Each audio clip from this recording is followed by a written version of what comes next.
সব খবর একসাথে। যমুনা টেলিভিশনের নিয়মিত আয়োজনে আপনাদের সবাইকে স্বাগত জানাচ্ছি আমি নাবিলা সোহার। অত্যন্ত সংকটময় অবস্থায় আছেন বিএনপি চেয়ারপারসন খালেদা জিয়া। সুস্থ করার সর্বোচ্চ চেষ্টা করছেন বিশেষজ্ঞ চিকিৎসকরা, এমনটা জানালেন বিএনপি মহাসচিব মির্জা ফখরুল ইসলাম আলমগীর।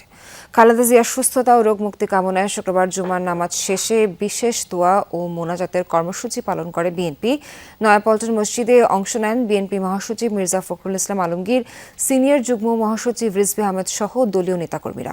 সুস্থ হয়ে বেগম খালেদা জিয়া যেন আবারও দেশবাসীর সেবা করতে পারেন, সেজন্য সবার দোয়া চান মির্জা ফখরুল ইসলাম আলমগীর।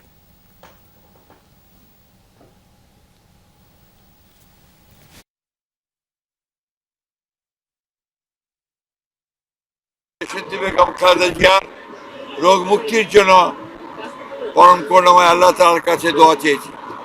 আমরা দোয়া চেয়েছি তিনি যেন আল্লাহ যেন তাকে সম্পূর্ণ সুস্থ করে দেন, সুস্থ অবস্থায় আবার জনগণের মাঝে ফিরে এসে তাকে দেশের মানুষের কাজ করার সুযোগ তৈরি করে দেন।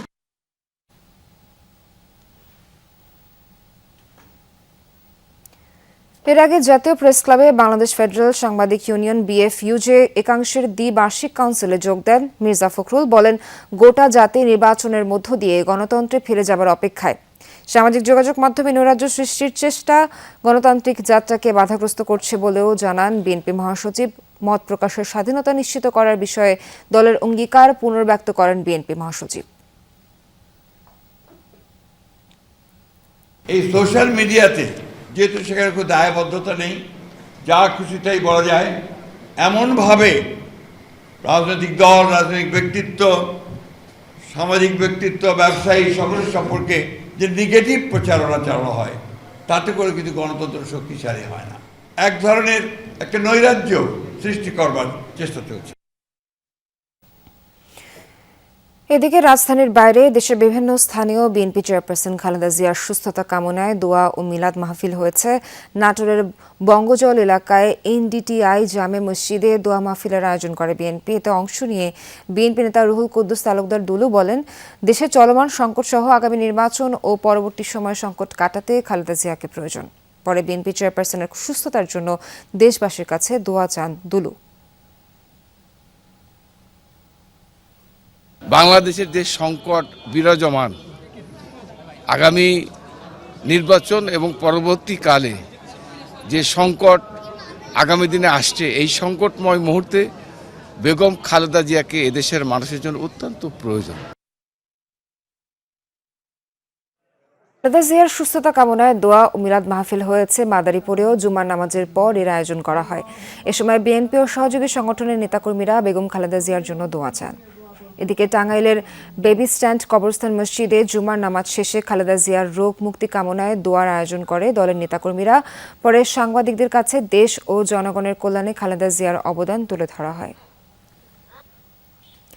নারায়ণগঞ্জের রূপগঞ্জে খালেদা জিয়ার রোগমুক্তি ও সুস্থতা কামনায় দোয়া মাহফিল হয়েছে। উপজেলার পূর্বাচল সমু মার্কেটে সদর ইউনিয়ন বিএনপির কার্যালয় প্রাঙ্গণে এই আয়োজন হয়। খালেদা জিয়ার রোগমুক্তি কামনায় মসজিদে মিলাদ ও দোয়া মোনাজাত হয়েছে পটুয়াখালীর গলাচিপায়। পরে তারেক রহমানের ৩১ দফা বাস্তবায়নের লক্ষ্যে জনসভা হয়।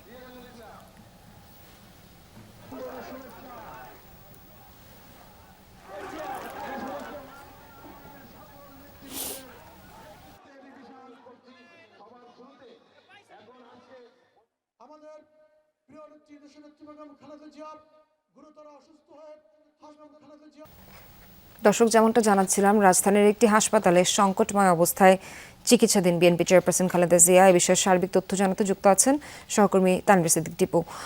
টিপু, বেগম খালেদা জিয়ার শারীরিক অবস্থার বিষয়ে নতুন কোনো তথ্য কি জানতে পেরেছেন কিনা জানাবেন, একই সাথে চিকিৎসকরা সবশেষ কি বলেছেন এ বিষয়ে জানাবেন।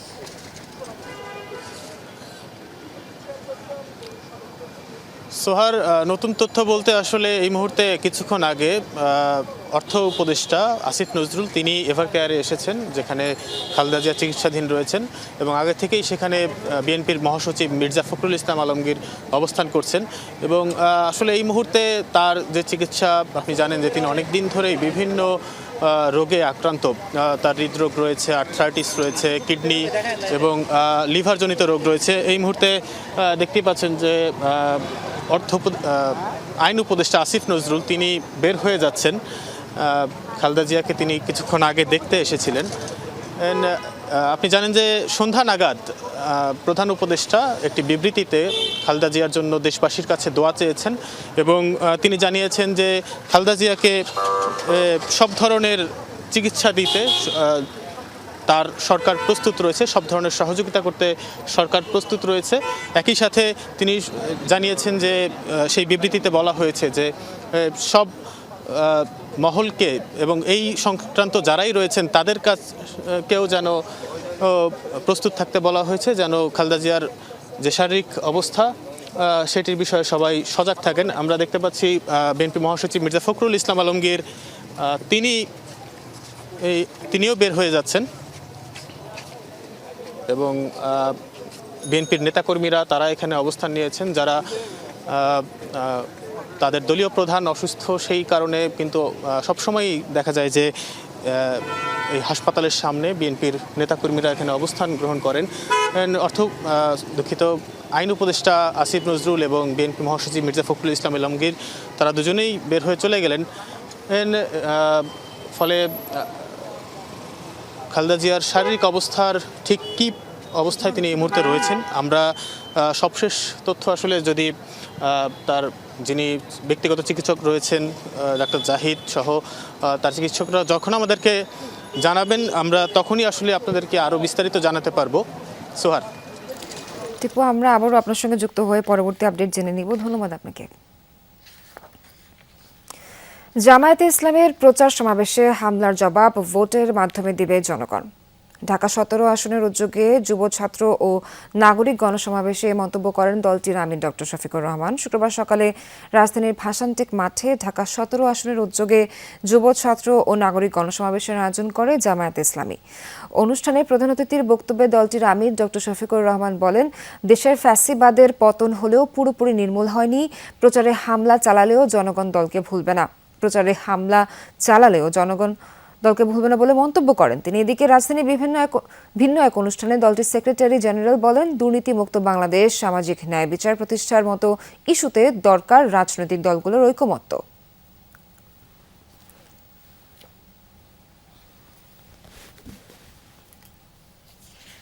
কোথাও আমাদের প্রচার মিছিলে গুলি চালানো হচ্ছে, কোথাও মাহবুবদের উপর হামলা করা হচ্ছে। এর জবাব অতীতে যারা এমনটা করেছিল তারা পেয়েছে, আপনারাও পাবেন। মহান আল্লাহর ইচ্ছায় আমাদেরকে নির্বাচিত করে ইনশাআল্লাহ আমরা আপনাদেরকেও বাদ দিব না, সবাইকে সাথে নিয়ে আমরা দেশ গড়ব ইনশাআল্লাহ। বাংলাদেশকে আমরা একটা corruption free country, corruption free একটা ইকোনমি হিসেবে গড়তে চাই। এ ব্যাপারে তো বিএনপি জামাত সহ কোন দলের মধ্যে তো দ্বিমত নেই। দলমতের ঊর্ধ্বে উঠে আগামী নির্বাচনে যেন জনগণের রায়কে শ্রদ্ধা জানাতে সব রাজনৈতিক দলের প্রতি আহ্বান জানিয়েছেন জামায়াত আমির ডক্টর শফিকুর রহমান। নতুন বাংলাদেশ গড়ার যে জনপ্রত্যাশা তা পূরণে সব রাজনৈতিক দলকে ঐক্যবদ্ধভাবে কাজ করার উপর জোর দেন তিনি। দলটির সহকারী সেক্রেটারি জেনারেল ATM মাসুমের কাছে শপথ গ্রহণ করেন ডক্টর শফিকুর রহমান।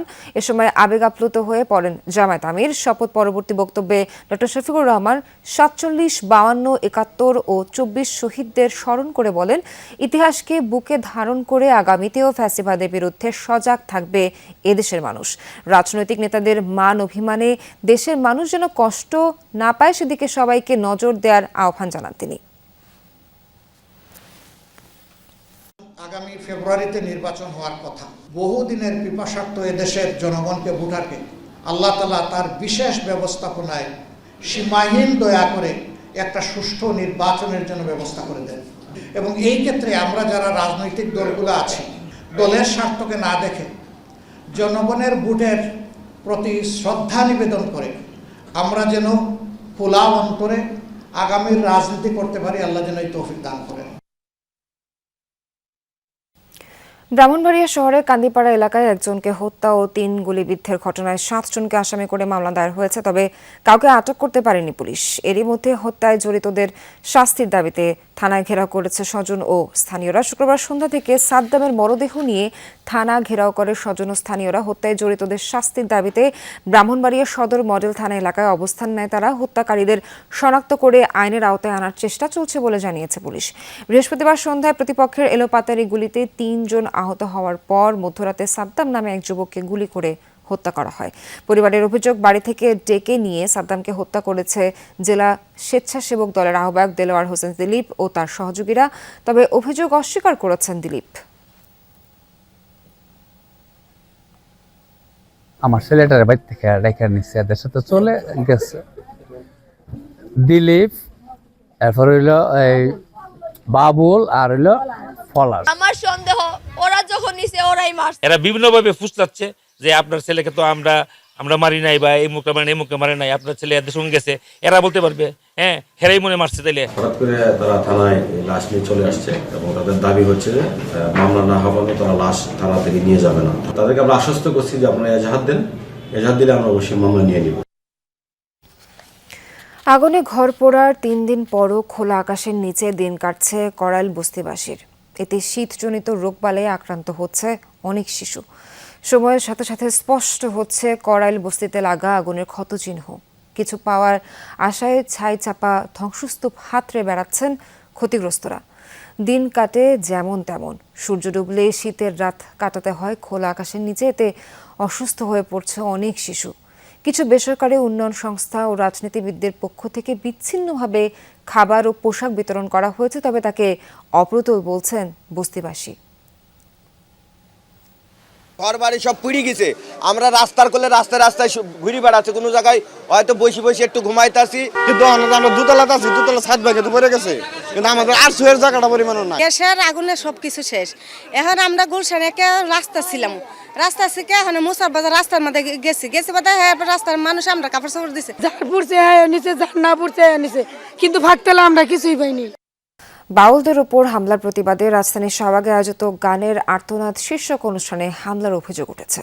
শুক্রবার বিকেলে শাহবাগে এই হামলা হয়। শাহবাগে কর্মসূচির আয়োজন করে সম্প্রীতির যাত্রা নামের একটি সংগঠন। অনুষ্ঠান থেকে বাউল আবুল সরকারের নিঃশর্ত মুক্তি দাবি করা হয়। সারা দেশে বাউলদের ওপর হামলার প্রতিবাদ জানায় বিক্ষোভকারীরা। তাদের অভিযোগ, অনুষ্ঠান শুরু হলে জুলাই মঞ্চের কর্মীরা একটি মিছিল নিয়ে সেখানে হাজির হয়। শুরুতে তারা এই অনুষ্ঠানে বাধা দেন, পরে তাদের মধ্যে কয়েকজন অনুষ্ঠানের ব্যানার টেনে ছিঁড়ে ফেলার চেষ্টা করে।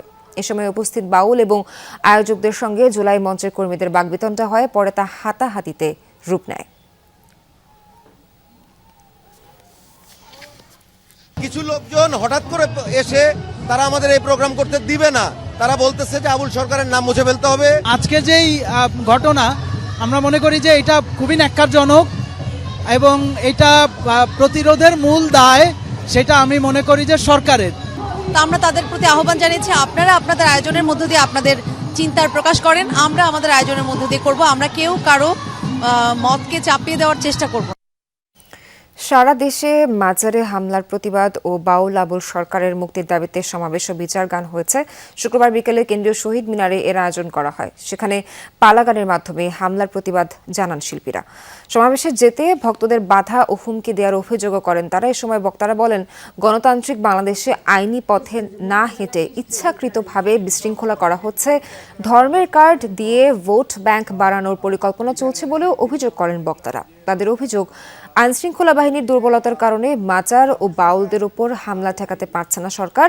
যাতে আর হামলা না হয় সে বিষয়ে সংশ্লিষ্টদের প্রতি আহ্বান জানানো হয়। একই সাথে আবুল সরকারের মুক্তির পাশাপাশি বিশৃঙ্খলাকারীদের গণপ্রতিরোধের আহ্বান জানান তারা।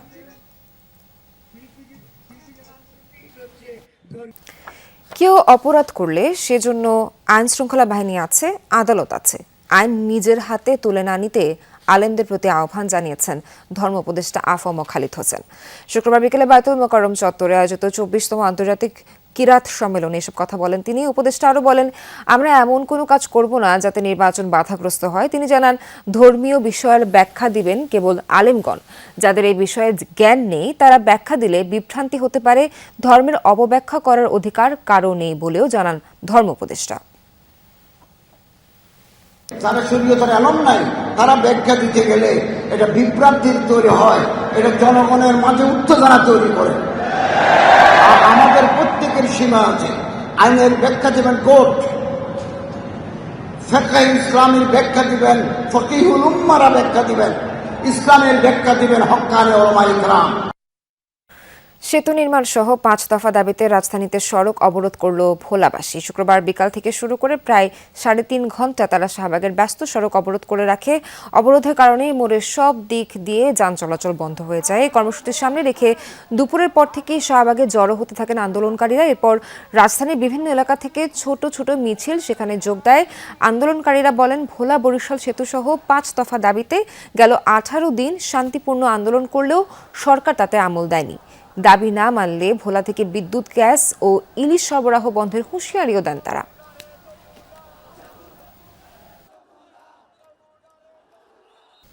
চট্টগ্রামে যমুনা ইলেকট্রনিক্সের 31তম শোরুমের উদ্বোধন অনুষ্ঠিত হয়েছে। শুক্রবার বিকেলে নগরীর অক্সিজেন এলাকায় আদিল মার্কেটের 2য় তলার শোরুম উদ্বোধন হয়। ফিতা কেটে উদ্বোধন করেন বাজিত থানার ভারপ্রাপ্ত কর্মকর্তা জসিমউদ্দিন। এ সময় বিশেষ অতিথি ছিলেন সেনাবাহিনীর অবসরপ্রাপ্ত লেফটেন্যান্ট কর্নেল ডক্টর ইসমাইল এবং যমুনা ইলেকট্রনিক্স অ্যান্ড অটোমোবাইলসের Chattogram divisional sales manager Muhiuddin সহ অন্যান্যরা। উদ্বোধন শেষে অতিথিরা নতুন আউটলেটটি ঘুরে দেখেন। তারা বলেন, যমুনা ইলেকট্রনিক্স সবসময় তাদের পণ্যে গুণগত মান বজায় রেখে গ্রাহকদের সন্তুষ্টি অর্জনে কাজ করে যাচ্ছে। ভবিষ্যতেও এ ধারাবাহিকতা বজায় রেখে প্রতিষ্ঠানটি দেশ ও প্রতিষ্ঠানের সুনাম অক্ষুণ্ণ রাখবে বলেও তারা আশা প্রকাশ করেন। বহিষ্কার আদেশ প্রত্যাহার হওয়া নিয়ে রাজশাহীতে বিএনপির 2 গ্রুপের সংঘর্ষ হয়েছে। প্রত্যক্ষদর্শীরা জানান, শুক্রবার সন্ধ্যায় নগরের কোট বুলনপুর এলাকায় রাজপাড়া থানার 4 নম্বর ওয়ার্ডের দলীয় কার্যালয়ে নির্বাচন পরিচালনা কমিটির সভা হয়। সেখানে সদ্য বহিষ্কার আদেশ প্রত্যাহার হওয়া সাবেক কাউন্সিলর রকিবউদ্দিন টুনু দলবল সহ যোগ দেন। এ সময় বহিষ্কার আদেশ প্রত্যাহার এবং দলীয় কার্যক্রমে অংশ নেওয়া নিয়ে ওয়ার্ড বিএনপি সভাপতি রুহুল আমিন টুটু গ্রুপের সাথে তাদের কথা কাটাকাটি হয়। এরই জেরে পরে উভয় পক্ষে সংঘর্ষ জড়ায়। এ সময় বেশ কয়েকটি ককটেল বিস্ফোরণ হয়। পরে পুলিশ পরিস্থিতি নিয়ন্ত্রণে আনে। বিএনপির ভারপ্রাপ্ত চেয়ারম্যান তারেক রহমানের রাষ্ট্র কাঠামো মেরামতের 31 দফা বাস্তবায়নের লক্ষ্যে সমাবেশ করেছে নারায়ণগঞ্জ মহানগর বিএনপি। শুক্রবার বিকেলে বন্দরের নবীগঞ্জ কবিলের মোড় এলাকায় এ আয়োজন হয়। সমাবেশে প্রধান বক্তা ছিলেন মহানগর বিএনপি নেতা ও সমাজ সেবক প্রাইম গ্রুপের চেয়ারম্যান আবু জাফর আহমেদ বাবুল। মহানগর বিএনপির আহ্বায়ক অ্যাডভোকেট সাখাওয়াত হোসেন খানের সভাপতিত্বে প্রধান অতিথি ছিলেন সাবেক সংসদ সদস্য ও মহানগর বিএনপির সাবেক সভাপতি অ্যাডভোকেট আবুল কালাম। এছাড়া মহানগর বিএনপির যুগ্ম আহ্বায়ক আবুল কাউসার আশা সহ অনেক বক্তব্য রাখেন। সমাবেশ শেষে মোমবাতি প্রজ্বলন করে নারায়ণগঞ্জ 5 আসনে বিএনপি মনোনীত প্রার্থী পরিবর্তনের দাবি জানান নেতাকর্মীরা। ময়মনসিংহ 7 আসন ত্রিশালে বিএনপি মনোনয়ন পরিবর্তনের দাবিতে বিক্ষোভ করেছে নেতাকর্মীরা। বিকেলে ঢাকা ময়মনসিংহ মহাসড়কে বিক্ষোভ মিছিল করে উপজেলা বিএনপির নেতাকর্মীরা। মিছিলটি লেকের পাড় থেকে শুরু হয়ে দলিরামপুর বাসস্ট্যান্ড ঘুরে নওধার ভাঙতি সড়কে শেষ হয়। এ সময় নেতাকর্মীরা ডক্টর মাহবুবুর রহমান লিটনের মনোনয়ন বাতিল এবং বিএনপি নেতা জয়নাল আবেদিনকে ময়মনসিংহ 7 আসনে মনোনয়ন দেওয়ার দাবিতে স্লোগান দেয়। পরে সংক্ষিপ্ত সমাবেশে বক্তারা কেন্দ্রের সিদ্ধান্ত পরিবর্তনে আহ্বান জানান। দাবি আদায় না হলে কঠোর কর্মসূচি পালনের হুঁশিয়ারি দেন। বীরগঞ্জ কাহারোল উপজেলা নিয়ে গঠিত দিনাজপুর 1 আসনে জাকির হোসেন ধলুকে বিএনপির মনোনয়ন দেওয়ার দাবিতে বিক্ষোভ সমাবেশ ও মশাল মিছিল হয়েছে। শুক্রবার সন্ধ্যায় কর্মসূচি হয়। তৃণমূল পর্যায়ের নেতাকর্মীরা বলেন, বীরগঞ্জ উপজেলা বিএনপির সাধারণ সম্পাদক এই নেতা বিগত ফ্যাসিস্ট সরকারের সময় একাধিকবার কারাবরণ ও নির্যাতনের শিকার হয়েছেন। তবুও তৃণমূল পর্যায়ে নির্যাতিত নেতাকর্মী ও তাদের পরিবারের খোঁজ খবর নিয়েছেন তিনি। তাকে মনোনয়ন দেওয়ার দাবিতে বীরগঞ্জ প্রেস ক্লাবের সামনে বিক্ষোভ সমাবেশ হয়। পরে মশাল মিছিল বের করা হয়। বরগুনা 2 আসনের বেতাগী উপজেলায় 7 শতাধিক সনাতন ধর্মাবলম্বী নারী পুরুষ বিএনপিতে যোগদান করেছেন। বেতাগী পৌর শহরের জেলেপাড়া শ্রী শ্রী দুর্গা মন্দির ও হোসনাবাদ ইউনিয়নে জিলখোলা এলাকার 40 ঘর গ্রামে আয়োজিত পৃথক 2টি সভায় তারা বিএনপিতে যোগদান করেন। সভায় প্রধান অতিথি ছিলেন কেন্দ্রীয় বিএনপির ভাইস চেয়ারম্যান নুরুল ইসলাম মনি। এ সময় সনাতন ধর্মাবলম্বীদের ফুল দিয়ে বিএনপিতে বরণ করে নেন তিনি। বিএনপি নেতা মনি বলেন, দেশের সংখ্যালঘু বলে কেউ নেই, যে কোনো সমস্যায় সব ধর্মের মানুষ একইভাবে সহযোগিতা পাবে। বাংলাদেশ কৃষি বিশ্ববিদ্যালয়ে 2 দিন ব্যাপী থার্ড ন্যাশনাল ক্যারিয়ার কার্নিভাল শুরু হয়েছে। অনুষ্ঠানটি মিডিয়া পার্টনার ছিল যমুনা টেলিভিশন। বাংলাদেশ কৃষি বিশ্ববিদ্যালয়ে সৈয়দ নজরুল ইসলাম কনফারেন্স হলে ন্যাশনাল ক্যারিয়ার কার্নিভালের উদ্বোধন করেন বাংলাদেশ কৃষি বিশ্ববিদ্যালয়ের ভারপ্রাপ্ত উপাচার্য অধ্যাপক ডক্টর জি.এম. মুজিবুর রহমান। এরপর এসিআই এর ঊর্ধ্বতন কর্মকর্তা কৃষি উদ্যোক্তা আই ফার্মার উদ্যোগে কর্মশালার আয়োজন করা হয়। বক্তারা জানান, শনিবার জাতীয় ক্যারিয়ার কার্নিভালে সকাল 10টা থেকে শুরু হবে চাকরি মেলা। মেলায় 20টিরও বেশি কোম্পানি অংশ নেবে। ঢাকা সেনানিবাসে কর্মীটোলা গলফ ক্লাবে অনুষ্ঠিত হল ৪র্থ golf house corporate cup golf tournament 2025-এর সমাপনী ও পুরস্কার বিতরণী অনুষ্ঠান। শুক্রবার রাতে অনুষ্ঠানের নৌবাহিনী প্রধান অ্যাডমিরাল এম নাজমুল হাসান প্রধান অতিথি হিসেবে উপস্থিত থেকে বিজয়ীদের হাতে পুরস্কার তুলে দেন। এ সময় তিনি বলেন, এরকম টুর্নামেন্ট গলফের উন্নয়নে গুরুত্বপূর্ণ ভূমিকা রাখবে। বিজয়ীদের দেখে তরুণ গলফাররা উৎসাহিত হবেন বলেও জানান তিনি। এই গলফ টুর্নামেন্টে দেশি বিদেশি সহ মোট 717 জন গলফার অংশ নেন। এতে চ্যাম্পিয়ন হয় খান ফারহান আহমেদ আর রানার আপ হয় ব্রিগেডিয়ার জেনারেল মোহাম্মদ শাহিনুর ফরহাদ। দর্শক, শেষ করছি আজকে সব খবরের আয়োজন। সঙ্গে থাকার জন্য ধন্যবাদ সবাইকে।